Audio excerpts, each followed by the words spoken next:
Assalamualaikum warahmatullahi wabarakatuh. Pamirsa sadaya balad-balad JMA.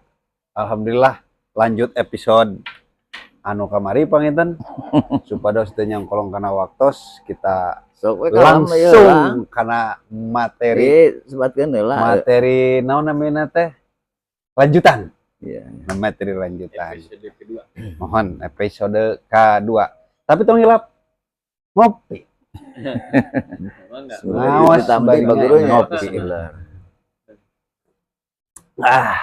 Mantap, alhamdulillah, semangat, separos teu nundutan.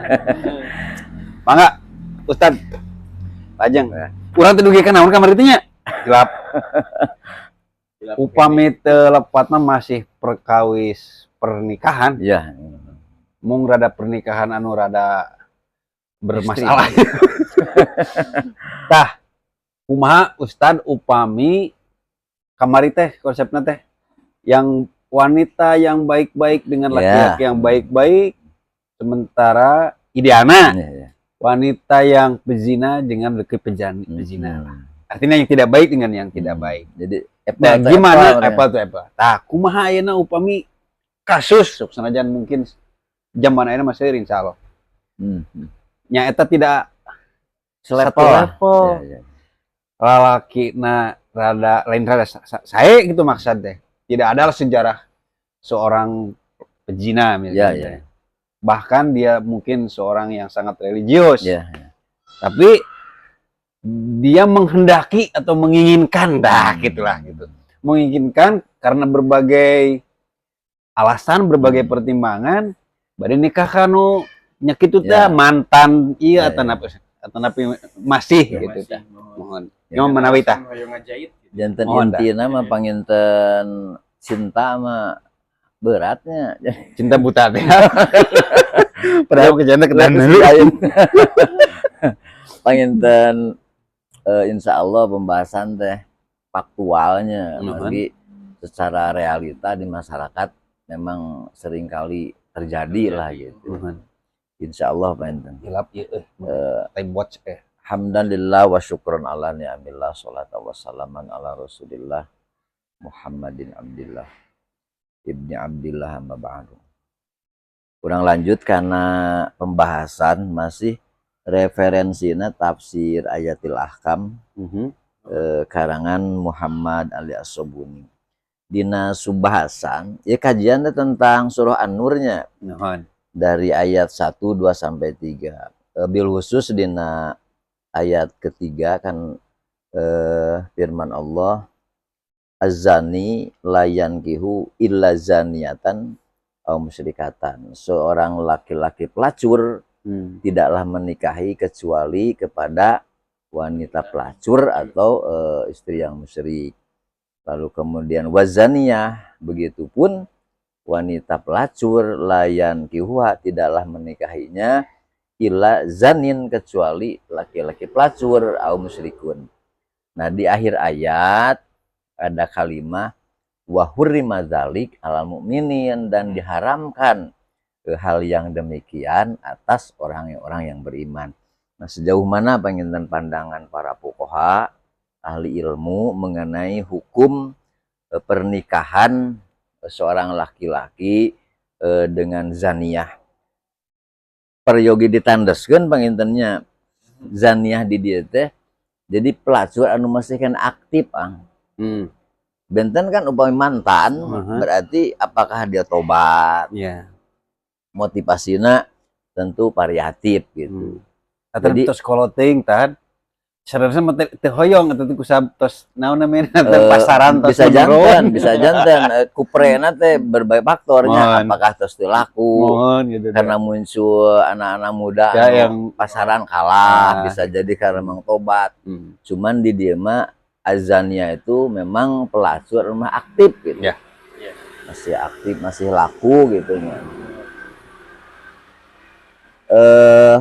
Hukum nukatilu belas hal yasihu az-zawaju bizani, apakah sah menikah dengan istri pelacur gitu, istri yang pelacur. Ternyata dalam hal ini ulama berbeda pendapat. Paling tidak ada dua kelompok Pertama yang mengharamkan, kedua yang membolehkan. Nah, yang mengharamkan tentu punya dalil. Haram cenah menikah dengan pelacur. Nah, dalilna ulama itu mankulun an aliyin, ternyata dinukil dari perkataan Ali, Sayyidina Ali ya. Perkataan Al-Barro, Aisyah, juga Ibnu Mas'ud. Pertama yang mengharamkan. Nuka dua, ulama anu membolehkan. Boleh, silahkan.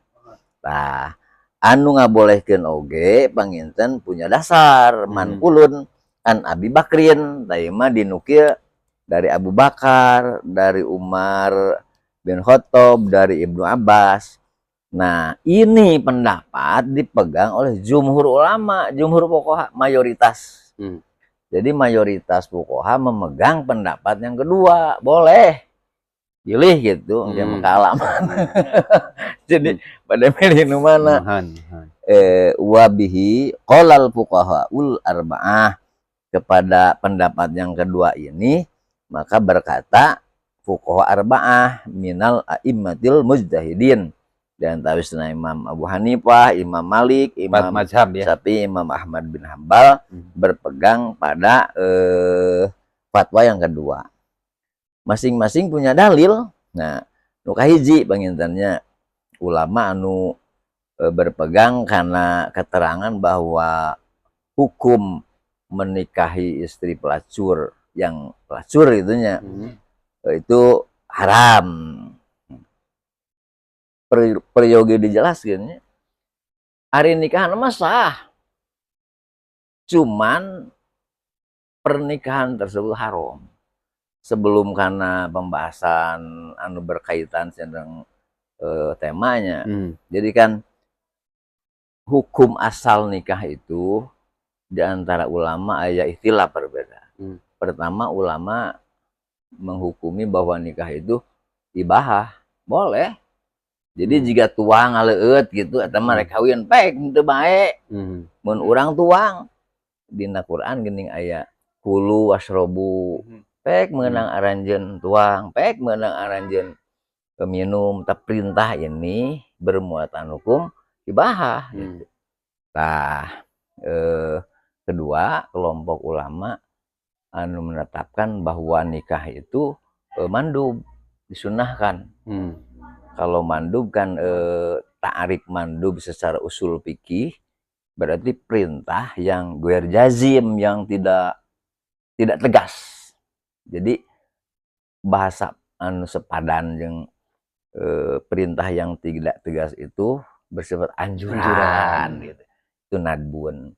Kalau ta'rif secara fikih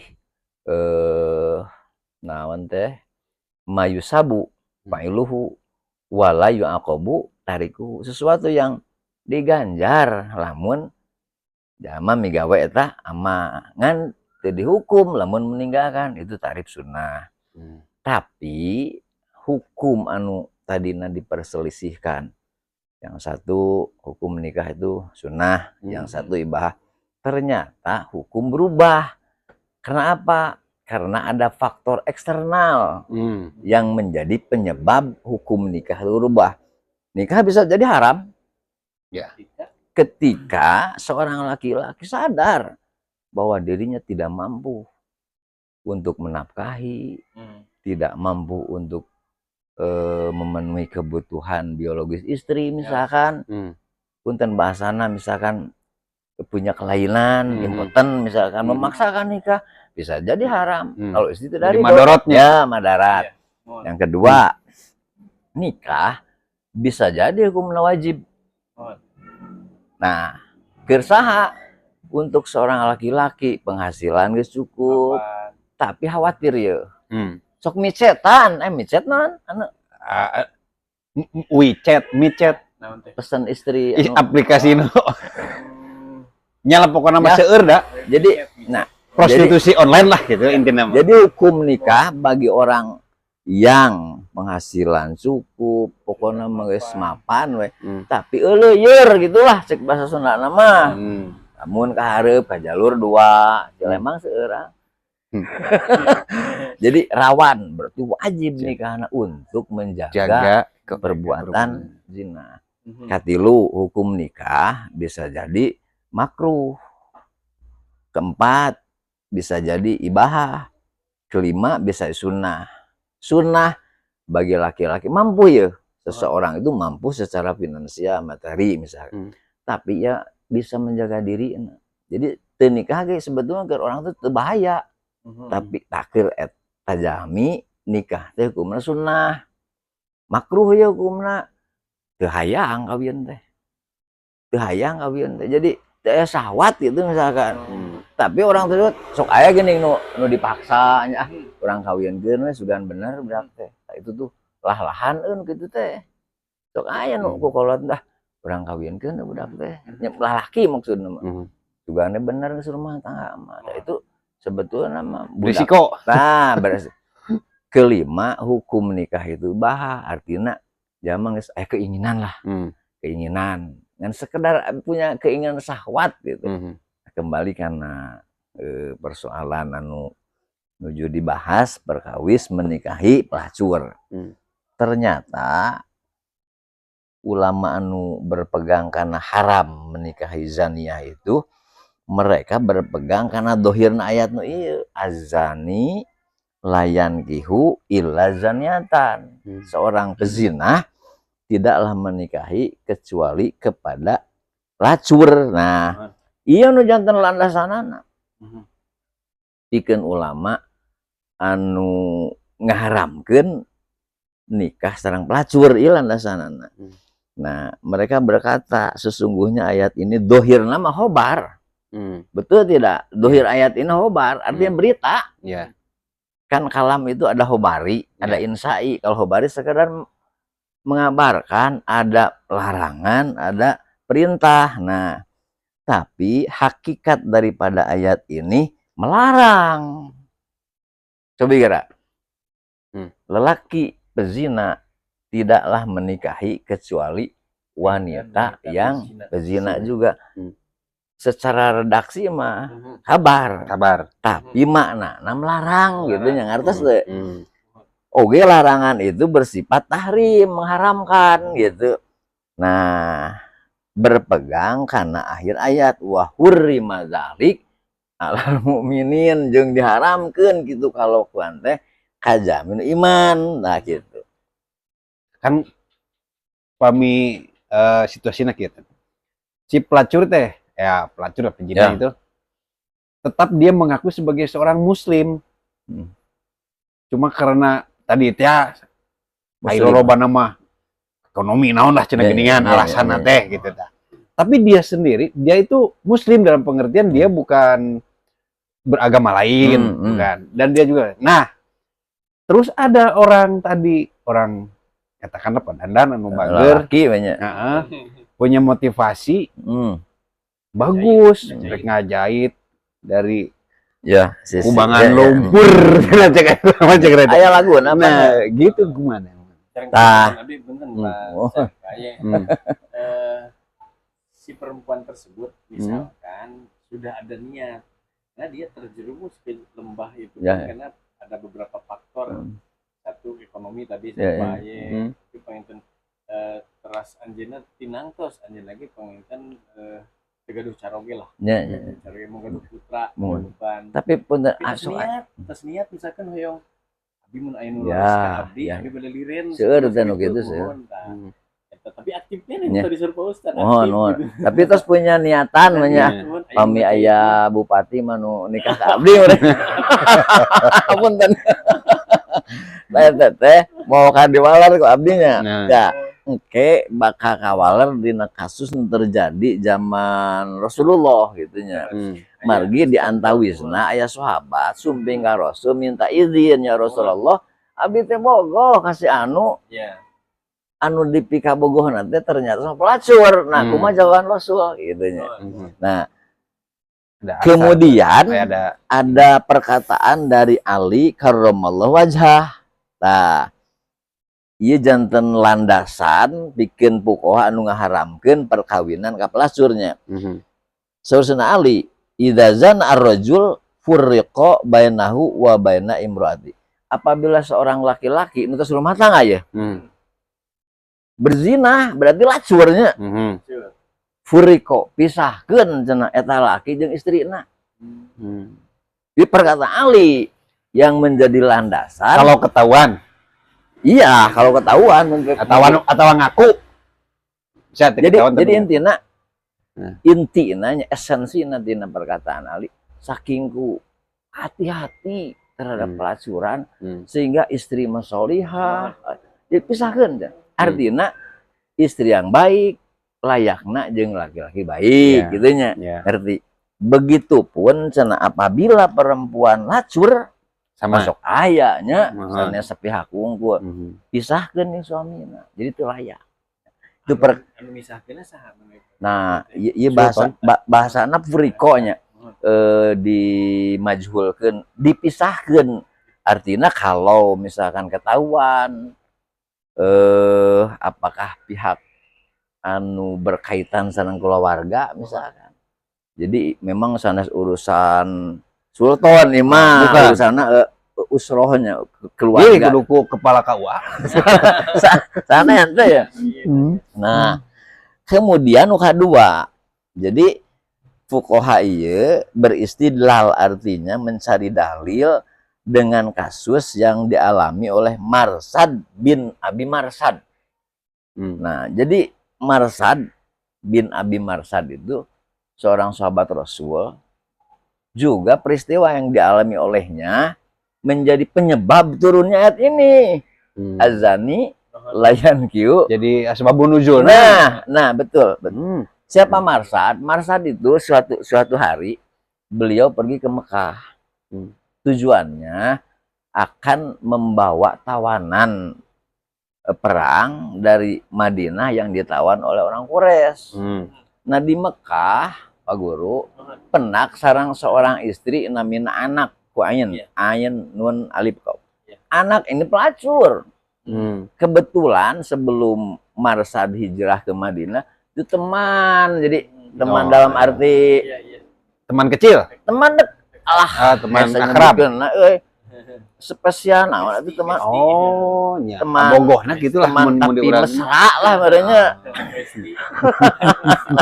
Nah, ketika ketemu di Makkah, si pelacur ini manggil. Kan malam waktu hari tak sumping ke Mekah teh kebetulan keur caang bulan cenah. Jadi apaleun Marsadnya? Cenah Marsad iya cenah. Nah, si Marsad jadi diajak ku eta pelacur ka rumahna. Ya ang bobo meureun seorang mah perang tidur hanya Abi Marsad nolak. Sesungguhnya Allah telah mengharamkan zina. Pangin tentos bergaul sang Rasul di Madinah kuat.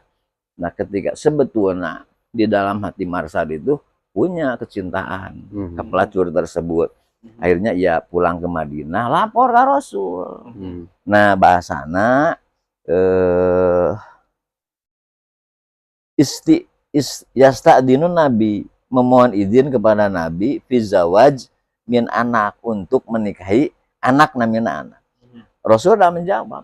Dia bingung Rasul oke. Nah, turun ayat gitu. Nah, makanya Rasul ya Marsad latan kiha wayahna euy cenah ulah ditikah. Iya jantan dalil pikeun fuqaha anu ngaharamkeun pernikahan yang pelacur. Rame ya, justru perang dalil sareng jumhur. Cek jumhur fuqaha menang. Kira-kira milih nu mana? Ya abdi mah tidak bukan karena kasus orang insyaallah merenya. Nah, dia mun aya nu babaturan gitu nanya ke urang. Tah gitu kan tan? Insyaallah urang mah. Insyaallah paedahna keur urang gitu. Ketika urang tos tahu cara tadi kamari Pak Guru nganoynya rencangan berarti obrolan geus apa mah urang gitu. Jangan menyulitkan orang. Betul. Menang pek gitu. Sebutkeun. Dalilna ieu. Nu kadua pendapat jumhur fuqaha mengatakan boleh, silahkan laki-laki baik menikah dengan pelacur.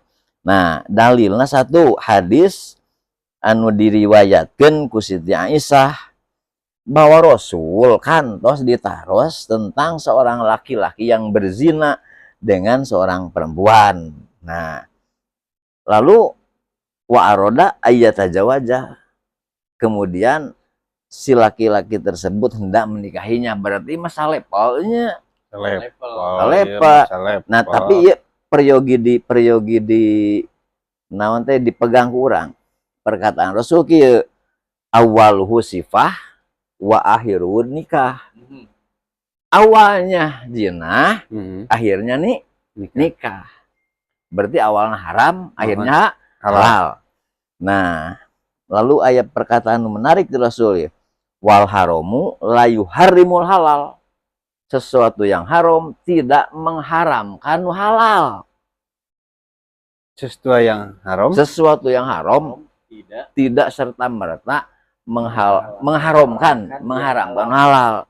Artinya zina itu pan haram, tapi ketika orang bermaksud nikah halal, berarti tidak serta merta bahwa pernikahan itu diharamkan karena latar belakang seseorang itu misalkan berbuat haram gitunya.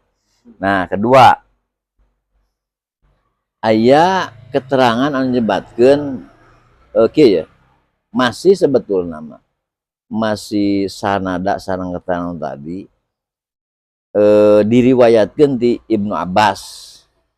Sami Ibnu Abbas kantos ditaros tentang kasus seperti sami jawaban awalu sifah wa akhiru nikah. Nah, perumpamaan jamin kieu cenanya.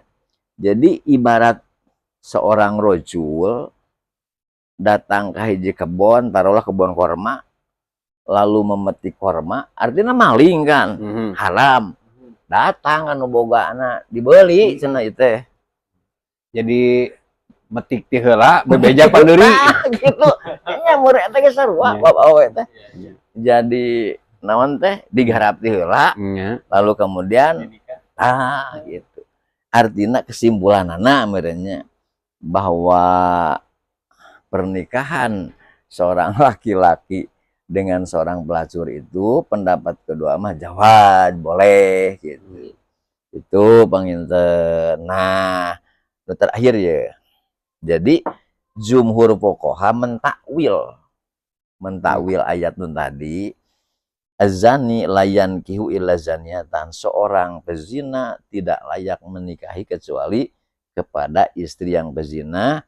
Sesungguhnya ini mahmulatun difahami alal a'am, difahami atas realita yang lebih umum gitu. Umumna malah lalaki goreng patut mah jeung aweuna goreng patut, artinya goreng buat akhlakna gitu. Umumna mah tapi aya kan di luar umum gitu maksudna mah. Panginten janten pada prinsip nama madorot maslahatna sigana kedah ditimbang ya. Itu ditimbang ya. Kantenan panginten tadi sur Pak Guru geuning upami nawaituna tos mulia gitu. Sok wadi sementara. Abdi mah pokona mah lamun geus kawin jeung akang, kliren, tah kan.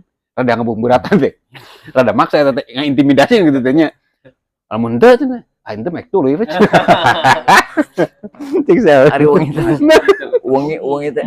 Takan ieu jadi diadu argumen antawis mayoritas fuqaha dengan sebagian. Berarti sebagian hanya minoritas. Anu berpendapat bahwa haram menikah pelacur minoritas. Jumhur ulama justru membolehkan nyameureun lamun ningalikeun mending anak pendapat bisa kalah.